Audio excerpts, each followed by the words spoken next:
प्यारे बच्चों, मैं विनोद कुमार यादव हिंदी अध्यापक आप सभी विद्यार्थियों का अपने YouTube channel Mahatma ji institute में हार्दिक स्वागत एवं अभिनंदन करता हूं। तो आज हम कक्षा 8वीं बसंत भाग 3 की कविता दीवानों की हस्ती का अध्ययन करेंगे, जिसके लेखक भगवती चरण वर्मा जी हैं।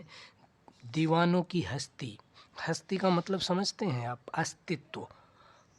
अस्तित्व मतलब जो आप कहते नहीं, औकात, सामर्थ्य, उसी को हस्ती कहते हैं। दीवानों की हस्ती, दीवानों किसको कहते हैं? दीवाना जो मदमस्त होते हैं, जो मस्त होते हैं, मस्त मौले जो होते हैं वो होते हैं।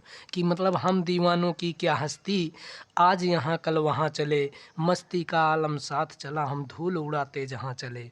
क्या कहा यहाँ पर कवि ने? प्रस्तुत पद्यांश हमारी हिंदी की पाठ्य पुस्तक बसंत भाग 3 में संकलित दीवानों की हस्ती नामक कविता से लिया गया है। इसके कवि भगवती चरण वर्मा जी हैं। कौन है? प्रस्तुत कविता में कवि ने अपने मनमौजी रूप का वर्णन किया है। किसका? मनमौजी रूप का, मस्त आलम का। कवि कहता है कि हम जैसे मनमौजी व्यक्तियों का कोई अस्तित्व नहीं होता है, मतलब कोई ठिकाना नहीं होता है। एक आज यहाँ दिखाई दे रहे हैं तो कल कहीं दूसरी जगह पर दिखाई देंगे। हम जहाँ कहीं भी धूल उड़ाते हुए जाते हैं, मस्ती का संसार साथ लेकर चलते हैं। क्या करते हैं? मस्ती का संसार साथ लेकर चलते हैं। कवि कहता है कि अभी हम खुशी से परिपूर्ण थे, अभी हम खुशी से परिपूर्ण थे तो दूसरे ही पल आंसू बहाने लगे। सभी लोग यही कहते रह गए कि अरे तुम कैसे आए थे और अब कहाँ चले, अरे तुम कैसे आए थे और कहाँ चले। आए बनकर उल्लास, अभी आंसू बनकर बह चले, अभी सब कहते ही रह गए अरे तुम कैसे आए कहाँ चले। क्या कहता है कवि? कि अभी हम खुशी से परिपूर्ण थे, मतलब अभी खुशी से हम पूरी तरह से भरे हुए थे, फूले फले थे, तो दूसरे ही पल आंसू बहाने लगे, मतलब दूसरे ही पल में क्या हो गया? दुख आ गया। कहने का मतलब ये है कि आता जाता रहता है सुख दुख। सभी लोग यही कहते रह गए कि अरे तुम कैसे आए थे और अब तुम कहाँ जा रहे हो, कैसे आए थे और कहाँ जा रहे हो। अगला है, किस ओर चले यह मत पूछो, चलना है बस इसलिए चलो, जग से उसका कुछ लिए चलो, जग को अपना कुछ दिए चलो। किस ओर चले मतलब पद्यांश तो वही है, संदर्भ और प्रसंग। इसमें कवि कहता है कि हम जैसे दीवाने किस ओर जा रहे हैं, या हमसे मत पूछो, हमें तो केवल चलना है। किस ओर चले या मत पूछो, या प्रश्नवाचक चिन्ह लगा हुआ है ना, ये मत पूछो कि हम किस ओर चले, हमें सिर्फ चलना है, हमें केवल चलना है, इसलिए हम चले जा रहे हैं। हम इस संसार से कुछ लेकर चलते हैं तो उसे कुछ देकर आगे बढ़ जाते हैं। जग से उसका कुछ लिए चले, जग को अपना कुछ दिए चले, मतलब इस संसार से कुछ हम लेते चलते हैं और कुछ अपना देते चलते हैं। मस्ती मौज मस्ती। ठीक है, अगला है, दो बात कही। हम किसी से दो बातें करते हैं और किसी की दो बात सुनते हैं। कुछ हंसे और फिर कुछ रोए, छक कर सुख दुख के घूंटों को हम एक भाव से पिए चले। छक कर का मतलब क्या होता है? जी भर करके, खूब अच्छी तरह से। हम किसी से दो बातें करते हैं और किसी से दो बातें सुनते हैं। हम कभी खुश हुए तो हंस दिए और कभी दुखी हुए तो रो दिए।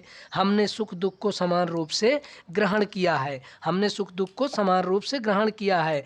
हम भिखमंगों की दुनिया में स्वच्छंद लुटा कर प्यार चले, हम एक निशानी सिर पर ले असफलता का भार चले। कवि का कथन है कि हमने स्वार्थी तथा कृपण लोगों के बीच स्वतंत्र उन्मुक्त प्यार लुटाया और आगे चल दिए। हम भिखमंगों की दुनिया में, भिखमंगों जो भिक्षा के पात्र होते हैं, उनकी दुनिया में जो है, जो स्वार्थी हैं, कृपण हैं, उनके लोगों के बीच में क्या करते हैं? हम प्यार लुटाया और आगे चल दिए, लेकिन प्यार के बदले हमें कुछ नहीं मिला। हम एक निशानी सिर पर ले असफलता का भार चले। उर क्या होता है? हृदय। अपने हृदय पर असफलता के रूप में एक निशानी से लेकर आगे बढ़ चले हैं। अब अपना और पराया क्या, आबाद रहें रुकने वाले, हम स्वयं बंधे थे और स्वयं हम अपने बंधन तोड़ चले। अब यहाँ पर अपना और पराया कौन है? अर्थात हम अपने पराये की भावना से मुक्त हैं, हमें कोई अपना और पराया नहीं है। हमारे लिए सारा संसार एक समान है, एक समान है। संसार के प्रति मोह रखे हुए हैं और वे आबाद रहें, कि वे आबाद रहें। हम खुद संसार के बंधनों में बंधे हुए थे और स्वयं ही हमने इन बंधनों को तोड़ दिया है। विशेष यहाँ पर क्या है कि मनमौजी व्यक्ति सुख दुख की भावना से दूर रहकर जीवन बिताता है। जो मनमौजी व्यक्ति होता है वो सुख दुख की भावना से दूर रहकर जीवन बिताता है। इसलिए हमें जीवन के प्रति आशावादी दृष्टिकोण, आशा का मतलब हमें हमेशा जो है होप वो रखनी चाहिए, किसी चीज़ के प्रति आशा रखनी चाहिए, निराश नहीं होना चाहिए। इसलिए हमें जीवन के प्रति आशावादी दृष्टिकोण अपनाकर निरंतर आगे बढ़ते रहना चाहिए, मतलब हमेशा लगातार जो है कंटिन्यूटी बनाए रखना चाहिए। विशेषता यहाँ पर क्या है कि मनमौजी व्यक्ति सुख दुख की भावना से दूर रहकर जीवन बिताता है। इसलिए हमें जीवन के प्रति आशावादी दृष्टिकोण अपनाकर निरंतर आगे बढ़ना चाहिए। भाषा एवं शब्द चयन भावानुकूल है। तो बच्चों ये कविता तो यहीं पर ख़त्म होती है। आज के लिए बस इतना ही। आपको यदि यह वीडियो आपको अच्छा लगे तो अपने दोस्तों के साथ शेयर करें और लाइक करें, चैनल को सब्सक्राइब करें, बेल आइकन को ज़रूर दबाएं, जिससे कि आपको आने वाली हर वीडियो का नोटिफिकेशन ज़रूर मिल जाए। धन्यवाद।